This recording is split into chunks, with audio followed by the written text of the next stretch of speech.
Hello channel, welcome to my guys. জীবনে প্রথমবার এত বড় পুকুরে যায় জলপরি বানাতে যেয়ে সে হয়ে গেল মদ্দাপরি। তারপরে আর কি সারাদিন রাত ঘোরাঘুরি করে রাত্রিরে রুমে এসে করলাম আলু ভাতে। চলো গাইস, ভিডিওটা প্রথম থেকে শুরু করা যাক।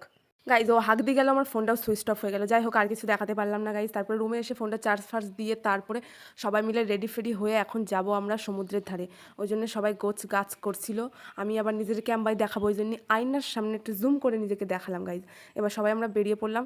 আগে খাওয়া দাওয়া হবে, তারপরে যেখানে যাবো। আর রাস্তায় আমরা পাইছিলাম একটা লেংটি ইঁদুর, তারে তুললাম, তুলে নিয়ে আমাদের মধ্যে নিলাম, নিয়ে যাচ্ছিলাম সবাই মিলে একসাথে। নিজেদের থোবড়াখানা দেখাতে যাচ্ছিলাম। এবার সবাই মিলে খেলাম, কেউ লুচি খেলো, কেউ ডিম টোস্ট খেলো। আমি তো ডিম টোস্ট খেলাম, আমার খুব ভালো লাগে। আর আমার খাওয়ার সময় ভিডিও করতে বিশাল ভালো লাগে, আমি নিজের দেখি আর খাই। এই ছুরি যে কী লঙ্কা খাতি পারে, আমি নিজের দুধ ভাত খাই তাই আমার ঝাল লাগে, আর এর কী লঙ্কা খাওয়া খাচ্ছে। তারপর ডিম সেদ্ধ খেলাম, খেয়ে এদের পাইছে হাগা সবার। আমরা যাবো সমুদ্রের ধারে না যেয়ে এখন আবার রুমে আসলো সব হাঁক দিই, একা একা লাইন দিয়ে হাঁক দিয়ে যাচ্ছে। আর আমরা কী করবো, আমরা বসে বসে গল্প করছি গাইজ। তারপরে আবার বেরোবো। এরা দুইজন আবার সেই ছোটোবেলায় ফিরে গেছে গাইজ। নরম একখান খাট পাইয়ে তার উপরে যে কী অত্যাচার করছে, ভাঙে দিছিল গাইজ। পরে দেখলাম কী আর করবো। আবার আমরা চলে গেলাম গাইজ বিদেশে। তারপরে সবাই হাই হ্যালো করতে ছিলাম সবাই মিলে একসাথে মজা টজা করছিলাম গাইজ। রাস্তার ধারে পারলাম একটা বেগুন, বললাম একটু বেগুনটা নিয়ে চপটা বানাবো খুনি। একজন এক এক নকশা করতেছে দাঁড়াই। আমি আর কি করব, আমি আবার ফোনটা উল্টা একটু নিজেরে দেখালাম। আইসে পেছনে নকশা মারতে, ক্যামেরা অন করছি না, অমনি চলে আইসে।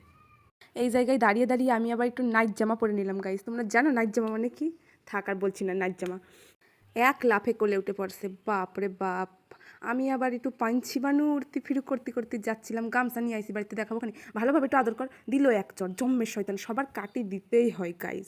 কী যে করছিলাম, এই দেখো এই রাস্তা দিয়ে আবার যাচ্ছিলাম সবাই। ও বাবা গাইজ, আমি তো প্রথমবার গেলাম। প্রিন্সরে বলছি, এ প্রিন্স, এ তো আমাদের বেতনাতে অনেক বড় রে। গাইজ এই যে প্রথমবার দৌড় দিলাম, এই দৌড় দেওয়ার পরে আমি পড়ে গেছিলাম, যাই আমার দুই হাঁটুতে কেটে শেষ হয়ে গেছে একদিন, ওই হাঁটু নিয়ে মরে যাচ্ছিলাম আমি। তারপরে কি একা একা দৌড়াচ্ছিলাম, ভিডিও করে দাও। আমরা একটু ভাবলাম একটা জলপরি বানাবো, কিন্তু জলপরিটা মদ্দা পরিতে পরিণত হলো। তারপরে দেখো হসকায় পড়ছে গাইজ। আর এই যে স্টারফিশগুলো পাইছে একটু বাথরুম, বললাম চল একটু বাথরুমে যাবো, বলছে না আরে যা সমুদ্রের মধ্যে বাথরুম করে দে। কী ছেঁচড়ার দল সব গাইজ।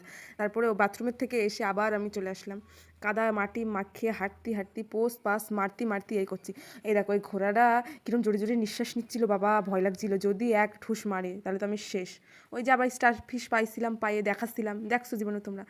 ভাই এ দেখো একটু দেখো রে, ঘুরতি এমবাই পড়লো, আমি হাসি আটকাতে পারছি না ভাই।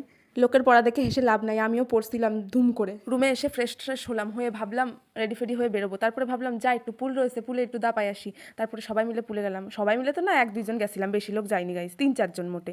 তারপরে এই যে পুলের মধ্যে আমি আবার একটু সাঁতার কাটছিলাম, আমি সাঁতার কাটতে পারি অল্প।